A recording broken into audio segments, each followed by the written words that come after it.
लोकसभा चुनाव के दूसरे फेज में 13 राज्यों की 88 सीटों पर वोटिंग हुई। केरल की सभी 20 सीटों के अलावा कर्नाटक की 28 में से 14 सीटों, राजस्थान की 13, महाराष्ट्र एवं उत्तर प्रदेश की 8-8, मध्य प्रदेश की 6, असम एवं बिहार की 5-5, छत्तीसगढ़ एवं पश्चिम बंगाल की 3-3 सीटों और मणिपुर, त्रिपुरा और जम्मू कश्मीर में एक सीट पर शुक्रवार को वोटिंग पड़ी। दूसरे चरण में पहली बार मतदाता गर्मी एवं लू को ध्यान में रखते हुए मतदान करते दिखाई दिए। निर्वाचन आयोग ने बिहार के 4 लोकसभा क्षेत्रों में कई मतदान केंद्रों पर वोटिंग का समय बढ़ा दिया। मौसम विज्ञान विभाग ने अगले 5 दिनों के दौरान पश्चिमी बंगाल, ओडिशा, बिहार, झारखंड, आंध्र प्रदेश, तेलंगाना, कर्नाटक एवं उत्तर प्रदेश के कई हिस्सों में लू और तेज लू चलने की भी संभावना जारी की है। दूसरे चरण में 1202 उम्मीदवार चुनाव मैदान में है, जिनमें 1098 पुरुष एवं 102 महिलाएं हैं। दूसरे चरण के लिए प्रचार अभियान बुधवार शाम को समाप्त हो गया था। मतदान एवं सुरक्षा कर्मियों की आवाजाही के लिए कम से कम 3 हेलीकॉप्टर, 4 स्पेशल ट्रेनें एवं 80,000 गाड़ियों को लगाया गया है। दूसरे चरण में 13 राज्यों की 88 सीटों पर शाम 6 बजे तक जनता ने भरपूर मतदान किया। बात करें यूपी की 8 सीटों की तो अमरोहा, मेरठ, बागपत, गाजियाबाद, गौतम बुद्ध नगर, बुलंदशहर, अलीगढ़ और मथुरा में सुबह 7 बजे से शाम 6 बजे तक मत प्रतिशत 52.71% रहा, जो कि पहले चरण के मुकाबले कम रहा। लेकिन माहौल तो अच्छा दिखाई दे रहा है, जो अच्छी खबरें आ रही है, प्रतिशत भी बढ़ता नजर आ रहा है।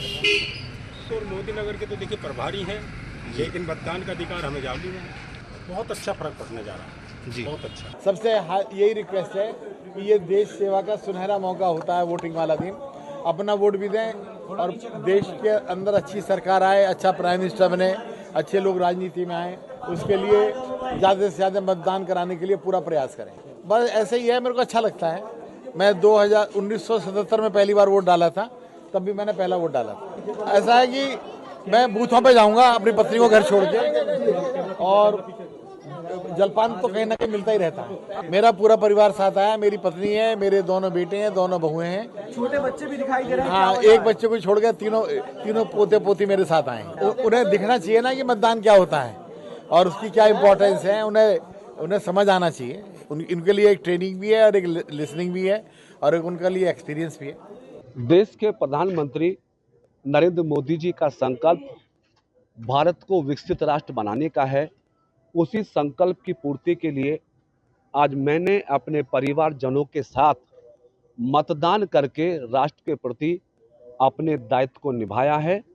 हम आशान्वित हैं कि गाजियाबाद की महान जनता, महान मतदाता अपने मतों का प्रयोग करके 400 पार के नारे की पूर्ति के लिए उत्तर प्रदेश में भारतीय जनता पार्टी ने प्रदेश की सभी 80 सीटों पर कमल खिलाने की तैयारी की है। आशान्वित हैं कि हम उत्तर प्रदेश में जैसे नगर निगम के चुनाव में हमने सभी 17 निगमों में क्लीन स्वीप किया था, वैसे पार्लियामेंट के चुनाव में हम 80 सीटों पर क्लीन स्वीप करके 400 के पार के नारे को पूरा करेंगे। राहुल गांधी को आप गंभीरता से लेते होंगे, देश की जनता तो लेती नहीं। मंगलसूत्र को लेकर क्या कहेंगे?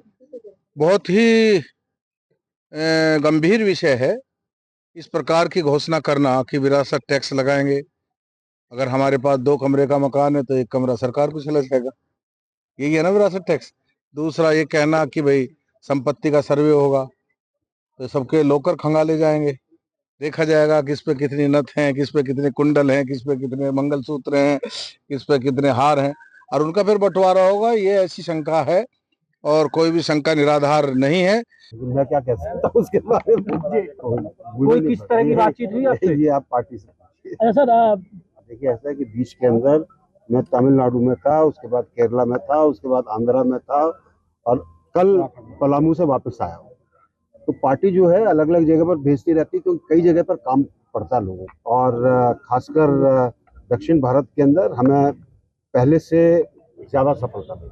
हमारे गांव कनावनी में बूथ संख्या 140 की मशीन अभी कार्य नहीं कर रही है। ईवीएम मशीन खराब हो गई है, जैसा कि पीठासीन अधिकारी के द्वारा सूचना दी गई है। मशीन खराब होने की वजह से आप देख ही रहे हैं कि काफ़ी सारे जो बूथ पे लोग अपने घर से निकल करके वोट डालने के लिए आ रहे हैं, वो कहीं ना कहीं निराश होकर के यहाँ से वापस जाने के लिए मजबूर हैं। आशंकाएं तो कह रहे हैं कि हो सकता है कि 10 मिनट में इंजीनियर यहाँ अवेलेबल हो जाए, हो सकता है आधा घंटा लगे, या हो सकता है 1 से 1.5 घंटा भी लग सकता है। अभी कोई ऐसी टाइम सुनिश्चित नहीं किया गया उनके द्वारा कि कितनी जल्दी यहाँ पर ये दोबारा से कार्य होगा। मुद्दे स्थानीय थे और किस कैंडिडेट को वोट दिया गया ये बताना उचित नहीं होगा। लेकिन मेरा मानना है कि लोकतंत्र में मतदान न केवल आपका अधिकार है बल्कि आपकी रिस्पॉन्सिबिलिटी भी है। तो अपनी रिस्पॉन्सिबिलिटी को अवश्य पूरा करें। मेरी सभी लोगों से अपील है कि बड़ी से बड़ी संख्या में आए और मतदान को पूर्ण करें। बहुत अच्छा लग रहा है, first time experience, new experience देख सब कुछ अच्छा चल रहा है, सब कुछ और हम लोग के लिए जैसे यूथ के लिए अच्छा हो, सब कुछ हमें और अपॉर्चुनिटीज़ मिले, हमारे ऊपर रिस्पॉन्सिबिलिटीज़ आए, बस यही चाहिए। आज 8 जिलों में दूसरे चरण में चुनाव होने पाए गए थे और 8 जिलों में चुनाव हो चुके हैं।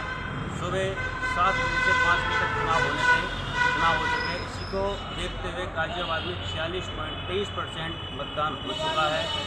हर जिले में चुनाव हुए हैं, सभी जगह चुनाव सुगम संपन्न हुए हैं।